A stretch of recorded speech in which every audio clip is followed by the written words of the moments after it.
ho anao, tsy aro anao. Fandarana eto amin'ny radio Antsiva 97.6 miaraka amin'ny Nieza.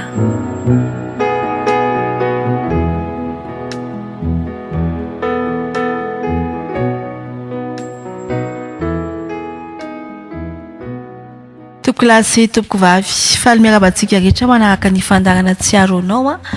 Androany dia iaraka amina mpanakanto anankiray isika, mpanakanto anankiray izay nazo ny loka voalohany tamina fifaninanana iray natao momba ny tononkalo tao amin'ny internet tao moa izy io tamin'ny hoe andrianiko ny teniko.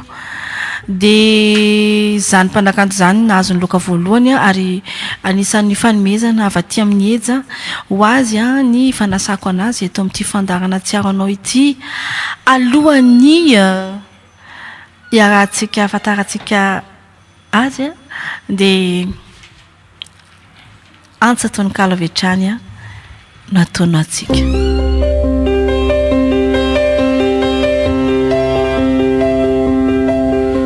Etsy ianao indramiko, azafady ange, etsy ianao indramiko mba hitondra teny raha toy ianareo ka sendra tafarisaka dia mody atsafao aza tao mivantana fa manidina izy no tsy miantso intsony, tsy mety mino aho fa efa tena dininy ny tantara rehetra nisy taminay. Tena tsy haiko aloha izay tena eritreriny, zaho tsy mahavita mamafa tampotampoka ny folo taona lasa, ny fifaliana nisy hirifiry ny ainana. Tadidiko ny molony, ny alefaky ny volony sy hafanany tanany. Mino aho fa hainy fa tsy afaka ato tsofiko ny ritsiko ny feony mihira rotsorotsy ho an'ny zanakay. Fa asa raha mba fantany fa ny voninkazo fanondrany maraina dia malahelo azy ka folaka sy miondrika. Ny filahadahatra ny fanakato trano toa mampatsiaro azy. Tsy nisy noravako ny fipetrapetraka ireo ranomanitra sy lokomena tiny. Fa ny tena mahagaga dia rehefa maty jiro ny efitra fandriana, ilay fitaratritsy dia hitako mamerina ny soratry ny endriny.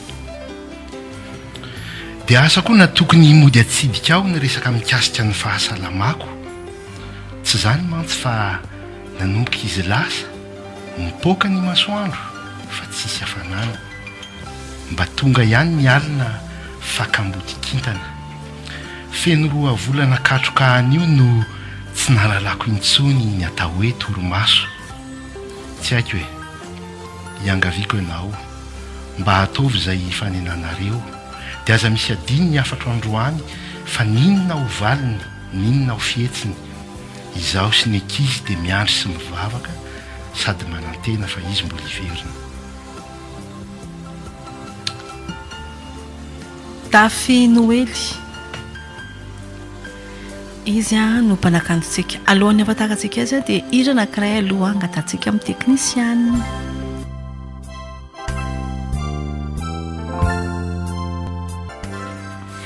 Iny ary Dafy Noely no mpanakantontsika androany. Mino fa solona anarana ngamba izay Dafy Noely izay iza marina moa no tena anaranao. Dia iny ihany koa ny asa ataonao amin'ny andavanandro ankoatra ny mpanoratra anao zany. Voalohany teny angamba dia misaotra betsaka ny Eza nandray ny tenako vahiny atao amin'ny fandaran'ny radio Antsiva ary misaotra ihany koa ny mpiaino radio Antsiva rehetra. Dafy Noely tena anarako. Tsy mbola feno fa Randry Anjakana Valina Dafy Noely no anarako. Raha ny asa sanko andavanandro dia consultant amin'ny télécommunication. Mahaliana ny mpanaraka atsika efa mitondra vahiny eto izahay dia hoe ovena ny nanoratra ary firy eo zao ny asa soratra ao.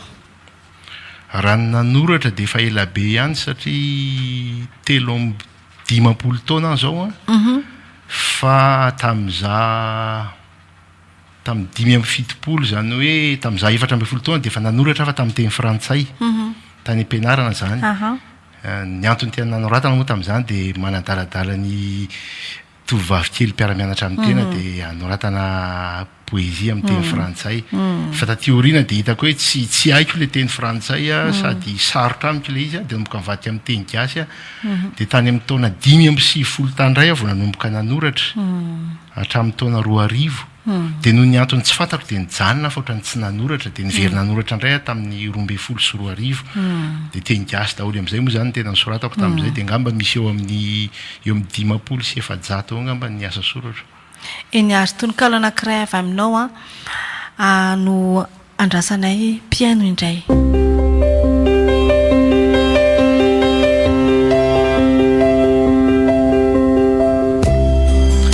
Izay ianao vao tena tia anaka raha toa ianao mahay mity fa manome fahafahana mahay mametra-patokisana fa tsy foana mahamahana mametraka azo olo-tiana fa tsy sanatria fananana miditra any anaty fony nefa koa tsy dia mibahana fa mamela azy ity ireo avany sy namany tsy saro-piaro tafahoatra ka mamatotra ny tanany raha toa ianao mahay mananatra azy fa tsy mibedy tsy amin'ny antony mazoto anisy ny kilemany sy mankasitraka ny akantony raha toa ianao ka manaiky fa mety misy indro kely ilay olona tiavinao fa tsy sanatria anjely ka mahay mijanony eo anilany nefa mahay midifikoa rehefa hitanao fa fahanginana no mety ahitantsoa raha toa ianao mahay mandefitra fa tsy mandevina ny rariny masamy teny zay tianao fa tsy miandry ny hofantariny raha toa ianao mafohy tena mba hizarany asa sarany mahafoy ny anarandray mba hisalorana ny anarany mivonona ny anaraka azy sy anorom-piaina vaovao dia izay ianao vao tena tia ary ho sambatra ny vadinao. Tafy Noely ia tsara tokoa ny tononkalo andaontsika hihaino hira anankiray aorianan'izay tononkalo izay. Dia raha ohatra ianao izao vao manaraka ny fandarana eto amin'ny radio Antsiva 780.4 FM dia mampatsiaro anao zahay fa anatin'ny fandarana tsiaro anao ianao amin'izao fotoana izao ary Dafy Noely no mpanakantontsika ao amin'ity fandarana ity.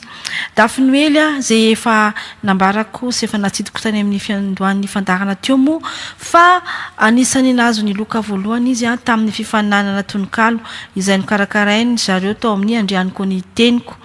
Sehatra anankiray ahafantarana ny mpanoratra moa ity fandarana ity fandarana tsiaro anao ka anasanay indrindra tokoa an'izany hoe mpanoratra nahazo loka tamina fifaninanana sady ataontsika hoe efa manana tononkalo maromaro ihany. Fanontaniana kely tiako apetraka aminao hoe efa nisy boky ve navoakanao na karazana toky CD na ohatra zany manaparitaka andreo tononkalo. Tena tsy mbola manana mihitsy sady tsy manana CD aho tsy manana boky aho mampirisika ihany izahay ty amin'ny fandarana hoe mba tsara ka mba misy sehatra zany fampizarana an'izy ireny fa mino aho fa zarainao kosa angamba amin'ny internet zaraiko tokoa ary ny tena ahitana azy dia ao amin'ny vondrona hoe tononkalo malagasy. Vondrona tononkalo malagasy ao amin'ny internet eny ary tononkalo iray indray no ndao ao akafizitsika rehetra ataony Dafy Noely. Reny fototry ny aina na tena reny ianao na tsy izy fa reny kely ny ankizy na reny orsy tsy manana na feno ny eo ampelantanana na sokajino mafiadina niteraka tsy nanambady na reny efa tavelo irery satria tsy manana mpijery na reny tapoka tsy fidiny ka miatrika ny adidiny na reny noho ny herisetra sy fanolanana etsetra dia mendrika ianao fa reny ary mendrika ny teny hoe ninonina lazaina ianao no fototry ny aina. Tsara dia tsara tokoa izany tononkalo ary mahakasika anay renim-pianakaviana moa zany dia mety tsara aminay ihany koa. Tsara tokoa ny tononkalo ndao hira avy hatrany resaka neny. ia mbola fandarana tsiaro anao hatrantsika dia misy fanontaniana kely tiako apetraka amin'ny Dafinoely hoe mahakasika inona avy ny tena hoe iopanany asa soratra ao ngamba sarotra amiko ny tena maritra hoe mahakasika ninona azy satria ny fahitako ny tenako ia dia mpanoratsoram-poana zany hoe zay rehetra hitan'ny masoko na eritreretiko dia tsy misafidy mihitsy fa dia zisy tonga ao an-tsaiko ao dia soratako ka afaka mandetsika any amin'ny sehatry ny fitiavana na ny fivavahana na ny fiarahamonina na ny politika na ny fiainana andavanandro tsotro zao dia soratako daholo zay rehetra mahafinaritra ia andao ary hianoka tononkalo anankiray hevitra hafa anankiray indray zany no entinao anay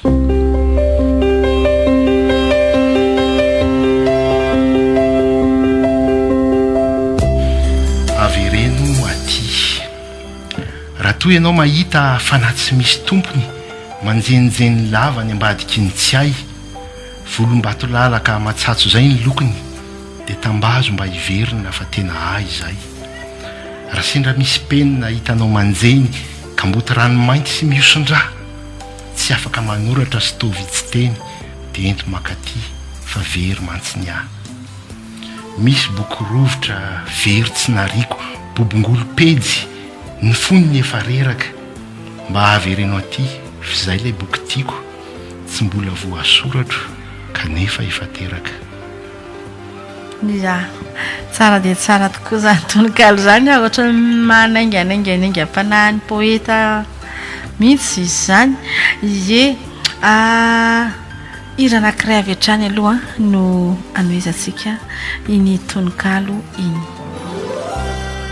iny Dafinoely mahafinaritra tokoa ny tononkalo izay novetesinao teto amin'ny fandarana tsiaro anao araky ny efa mahazatra antsika moa zany atao amin'ny mpanarao izay manaraka ny fandarana tsiaro anao dia manasa vahiny ihany koa zahay misy fotoana dia miantsa ny tonokalon'ireo mpanoratra izay atao amin'ity fandarana ity androany moa zany dia fanasana vahiny ary amin'ny herinandro manaraka eo koa dia saika misy vahiny foana atao fandarako ato mahaliana ny mpanaraka izy ireo averina kely zafady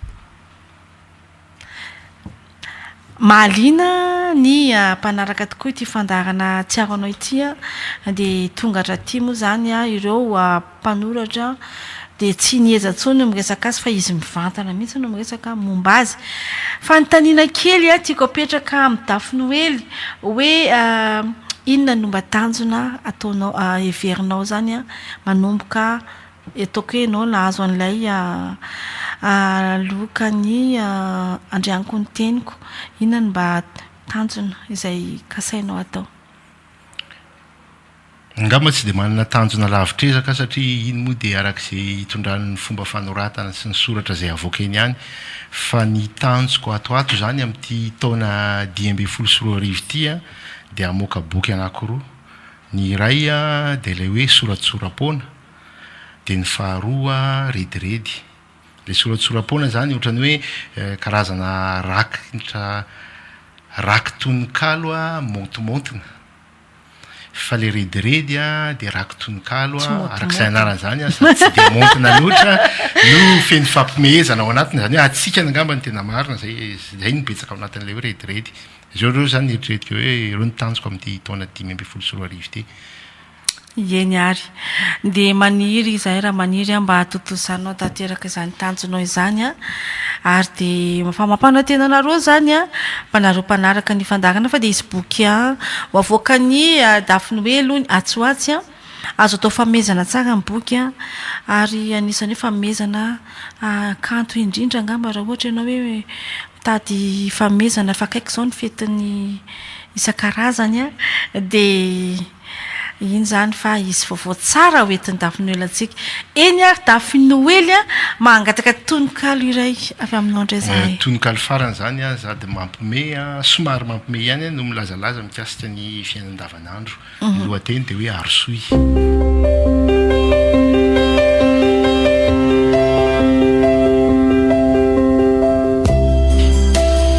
raha mbola misy toka sy vera tsy mba vaky avoay ho hita maso dia loary ny ambon-doaka fa ho ataonay tsaka ilay sisa tsaramaso. Raha mbola misy ihany galeoka faribodiny sy voanjo ray sotro dia arosoa ihany fa izay tsy voahodiny izay tokandray misotro. Raha mbola ao ilay jamba manitra solila dia arosoa foana fa vonona ny akama no sady tena mila manala vazom-boana. Misaotra any Dafy Noely ny vahiny tato amin'ny fandarana tsiaronao. Angamba tsy adisoko angataka tononkalo ray farany ao aorianany tirity. Ny lohatenin'ny tononkalo dia ny sitraponina raiko.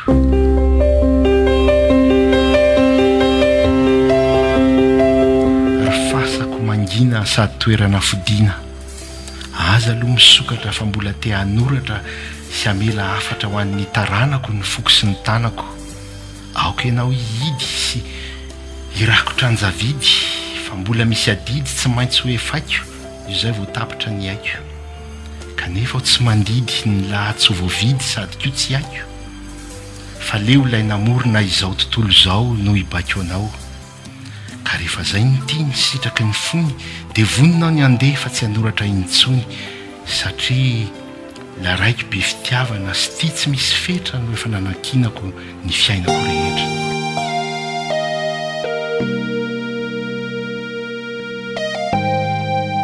Nanao an'iny tononkalo iny misaotra anao izahay ny vahiny teto amin'ny fandaharana dia ameko fotoana kely angamba ianao mba iresahanao kely faraparany amin'ny mpanaraka antsika. Dia misaotra betsaka ny eja nandray ny tenako ho vahiny eto amin'ny fandaharany radio Antsiva dia misaotra ihany koa izany ny mpiain'ny radio Antsiva rehetra manerana ny Madagasikara dia mametraka ny veloma mahafinaritra tompoko.